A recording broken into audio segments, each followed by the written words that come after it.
Good afternoon students. मैं अंशु चौबे, प्रवक्ता, सम्मान टीचर ट्रेनिंग सेंटर से।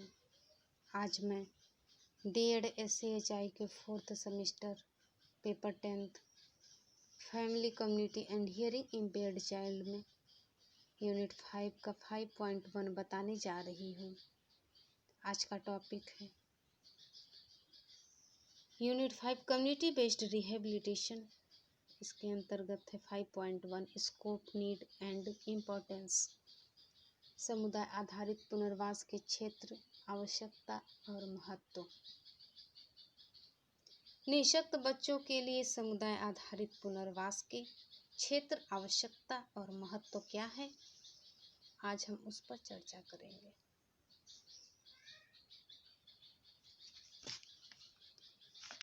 समुदाय आधारित पुनर्वास। समुदाय लोगों का एक ऐसा समूह है जो विस्तृत क्षेत्र में फैला होता है। उसकी आवश्यकताओं एवं समस्याएं एक जैसी होने के साथ साथ उनकी अवधारणाएं तथा रुचियां भी एक जैसी होती है। उनमें एक दूसरे के प्रति अपनत्व की भावना का विकास होता है। प्रायः यह देखा जाता है कि समुदाय के समस्त लोगों का एक दूसरे के प्रति सहायता की भावना होती है। ऐसे समुदाय की उत्पत्ति एक साथ होती है। भारत के शहरों तथा गांवों का मिला जुला एक विस्तृत क्षेत्र का देश है, जिसमें 70% आबादी गांव में निवास करते हैं। ऐसे समुदाय में रहन सहन अथवा जीवन यापन करने की सुविधा का अभाव पाया जाता है। इस प्रकार की समस्याओं को ध्यान में रखते हुए उन्हें समुदाय की मुख्य धारा में जोड़ने का कार्य समुदाय आधारित कार्यक्रमों के द्वारा किया जाता है। परिभाषा। संयुक्त राष्ट्र संघ के अनुसार समाज के विकास में यह एक ऐसी प्रक्रिया है जिसमें निःशक्त व्यक्ति के पुनर्वास के लिए कार्यक्रम बनाया जाता है। समुदाय आधारित पुनर्वास कहलाता है।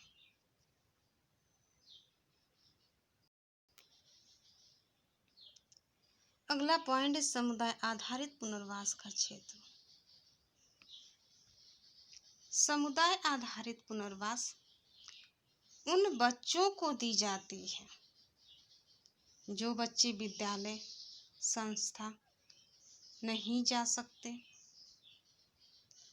तो उन बच्चों को घर पर सेवाएं पहुंचाई जाती है।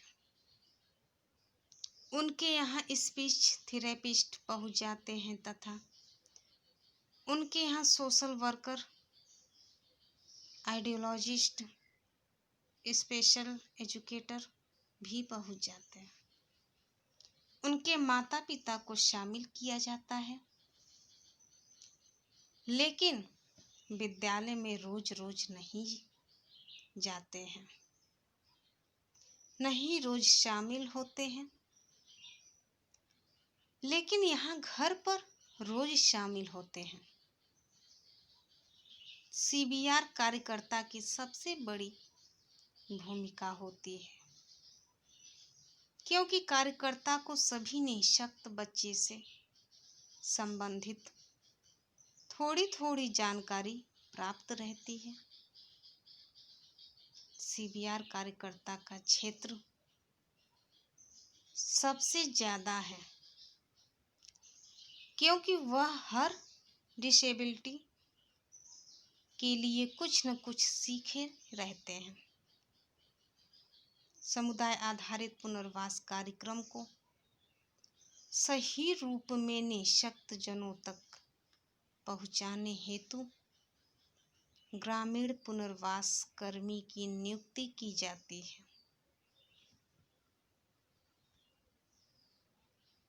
पॉइंट है ग्रामीण पुनर्वास कर्मी की समुदाय में भूमिका। ये पुनर्वास कर्मी निःशक्त जनों की जमीन से जुड़े होते हैं तथा उनकी विषय में विभिन्न प्रकार की जानकारी रखने में सक्षम होते हैं, जो निःशक्त व्यक्तियों के पुनर्वास में सहायक होती है।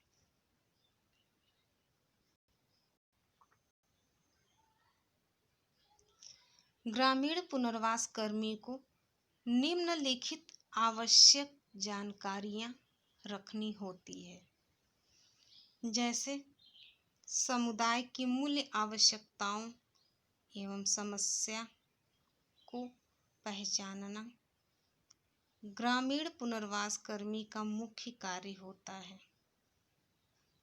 ये कार्यकर्ता सर्वेक्षण द्वारा यह ज्ञात करते हैं कि समुदाय स्तर पर निःशक्त व्यक्तियों की संख्या कितनी है तथा उनकी आवश्यकताएं एवं समस्याएं क्या क्या हैं। समुदाय में निःशक्त व्यक्तियों की समस्याएं एवं आवश्यकताओं को ज्ञात करने के बाद पुनर्वास कर्मी को यह ढूंढना आवश्यक होता है कि उनके शिक्षण प्रशिक्षण हेतु कौन कौन से स्रोत होंगे। ग्रामीण पुनर्वास कर्मी निःशक्त जनों के लिए उपयोगी सुविधाओं का चयन करते हैं। समुदाय में निःशक्त व्यक्तियों की प्रगति के लिए स्वतः प्रेरित करते हैं तथा समुदाय के साथ निःशक्त व्यक्तियों के पूर्ण एवं संतुलित विकास के लिए जन सहयोग पर आधारित योजना तैयार करते हैं। विकासशील देशों में समुदाय आधारित पुनर्वास कार्यक्रम अधिकतर परिवार के सदस्यों एवं समुदाय के सेवादाताओं पर निर्भर रहता है, जो प्रायः सामुदायिक समिति बनाते हैं और प्रशिक्षण देते हैं। पुनर्वास कार्यक्रम के क्रियान्वयन हेतु ग्रामीण पुनर्वास कर्मी चिकित्सक, फिजियोथेरेपिस्ट, व्यावसायिक चिकित्सक, स्पीच थेरेपिस्ट, आइडियोलॉजिस्ट एवं परामर्श दाता की आवश्यकता होती है। इन सभी में परिवार के सदस्यों की भूमिका अधिक महत्वपूर्ण मानी जाती है।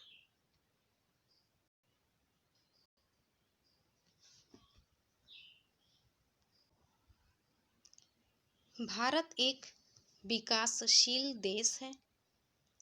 यहाँ की लगभग 70% आबादी गांवों में निवास करती है। ग्रामीण समुदाय में अनेकों समस्याएं होती हैं, जैसे कुपोषण, अशिक्षा, अज्ञानता, अस्वस्थ जीवन, बेरोजगारी इत्यादि। उपरोक्त समस्याओं में निःशक्तता एक बड़ी समस्या एवं संकट के रूप में समुदाय के सामने विद्यमान है।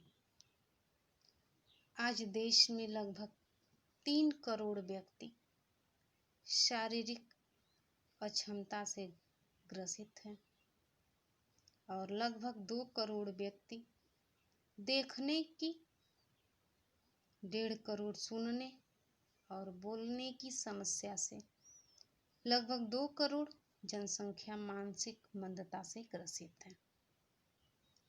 अक्षम व्यक्तियों की संपूर्ण जनसंख्या में लगभग 60% बच्चे हैं, जिनकी आयु 12 वर्ष से कम है। 6 वर्ष से कम उम्र के बच्चों की संख्या कुल अक्षमताग्रस्त व्यक्तियों की लगभग 45% है।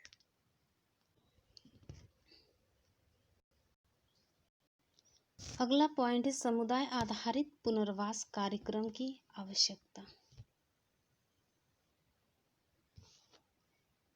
समुदाय आधारित पुनर्वास उन बच्चों को जरूरी होता है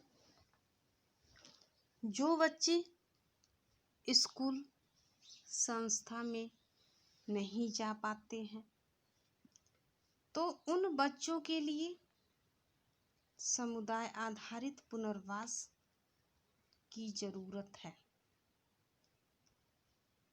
तथा जो बच्चे विद्यालय संस्था में जाते हैं उन्हें समुदाय आधारित पुनर्वास की जरूरत नहीं होती है, क्योंकि उन बच्चों को सारी सेवाएं विद्यालय संस्था में मिल जाता है। समुदाय आधारित पुनर्वास कार्यक्रम उन बच्चों को जरूरी है जो विद्यालय नहीं जा पाते हैं, जिनके आसपास सेवाएं नहीं हैं, उनको सीबीआर की जरूरत है। जिन बच्चों के अभिभावक विद्यालय नहीं ले जा पाते हैं, गंभीर विकलांगता या स्थिति खराब होने के कारण, तो उन बच्चों के लिए सीबीआर की जरूरत है। ऐसे लोगों की जरूरत है जो सेवाओं तक नहीं पहुंच पाते हैं, तो उनकी यहाँ सेवाएं पहुंचाई जाती है। समुदाय आधारित पुनर्वास कार्यक्रम के माध्यम से, जैसे शहर में संस्थाएं हैं लेकिन गांव में संस्था नहीं है, गांव में सीबीआर की जरूरत है। कुछ शहर में भी कई ऐसे जिले हैं जहां पर एक भी संस्था नहीं है, तो उस शहर को भी सीबीआर की जरूरत है तथा वहां पर घर पर जाकर सेवा देना पड़ता है।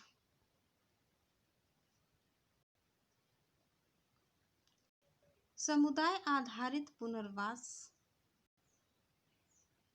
समुदाय आधारित सेवाएं प्रदान करने के लिए निःशक्त व्यक्तियों को सर्वप्रथम कार्यक्रम की एक सामान्य रूपरेखा तैयार की जाती है, जिससे कि व्यक्ति विशेष के कार्यों पर अच्छा प्रभाव पड़े और उन्हें संतुष्टि प्राप्त हो।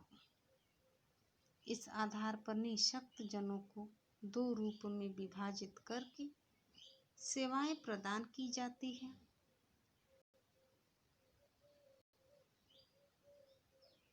नंबर 1 है पुनर्वास के रूप में अक्षमता या अन्य कमजोरियों के कारण जिस व्यक्ति ने कार्य क्षमता खो दी है, उनकी सहायता करना। जो व्यक्ति निःशक्तता की स्थिति में होता है, उसकी मूलभूत क्षमताओं को, उसके ज्ञान, अनुभवों तथा उसकी अभिवृत्तियों के विकास में सहायता की जाती है। उसके अपने समुदाय में ही वातावरण को बेहतर बनाते हुए उसे पुनर्वासित किया जाता है। नंबर 2 है योगीकरण के रूप में।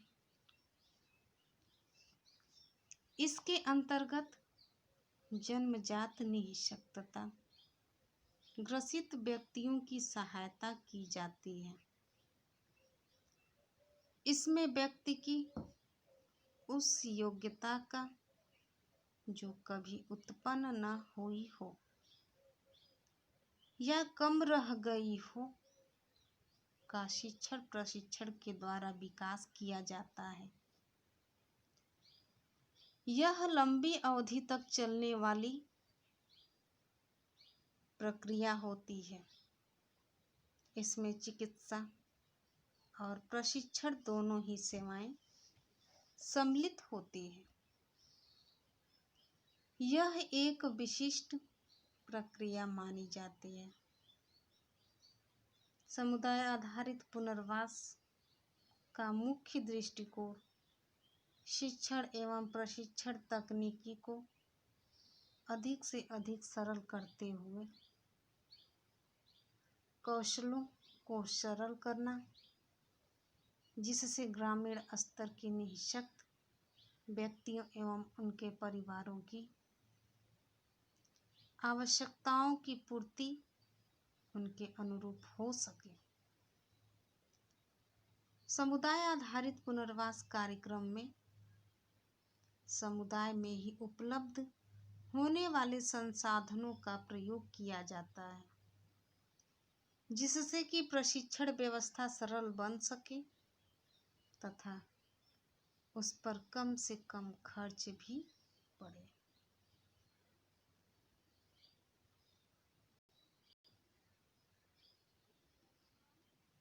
अगला पॉइंट है समुदाय आधारित पुनर्वास का महत्व। समुदाय आधारित पुनर्वास की निम्नलिखित महत्व है। नंबर 1 है प्राथमिक, द्वितीयक व तृतीयक स्तर पर असमर्थ व्यक्ति के बारे में जानकारी, शिक्षा और नई खोज को अधिक महत्व देती है। नंबर 2 है असमर्थ लोगों के प्रति परिवार और समाज में एक सा भाव। नंबर 3 समुदाय में तैयारी, आगे बढ़ने की चाह और विस्तार की भावना का विकास। नंबर 4 जन्म के समय माँ और बच्चे को होने वाली परेशानियां तथा चिकित्सालय में ले जाने तथा इससे संबंधित अन्य जानकारी प्रदान करना।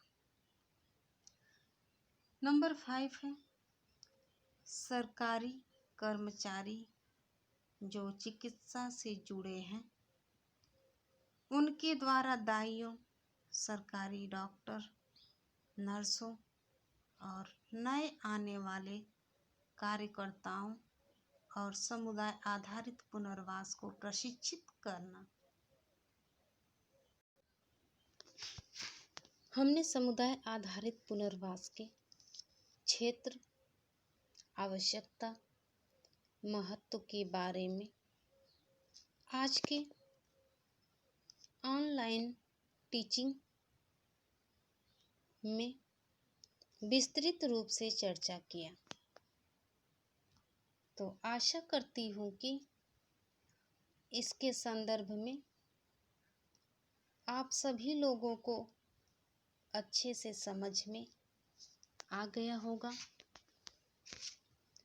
अब इसको आप लोग ध्यान से पढ़िए, समझिए।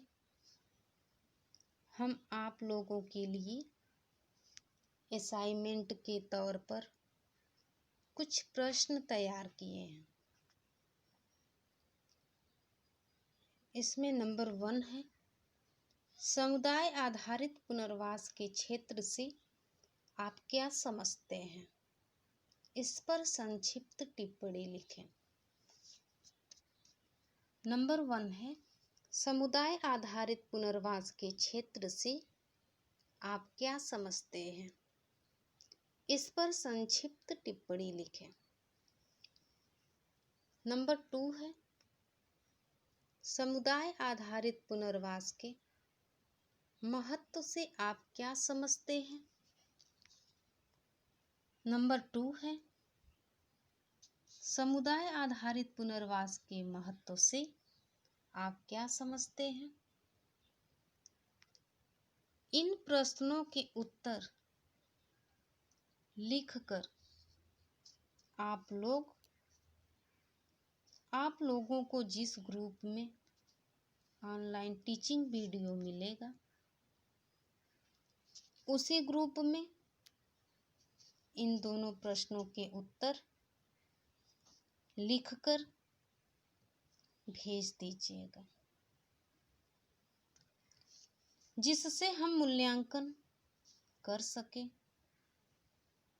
देख सकें कि आप लोगों को 5.1 समुदाय आधारित पुनर्वास के क्षेत्र, आवश्यकता, महत्व से संबंधित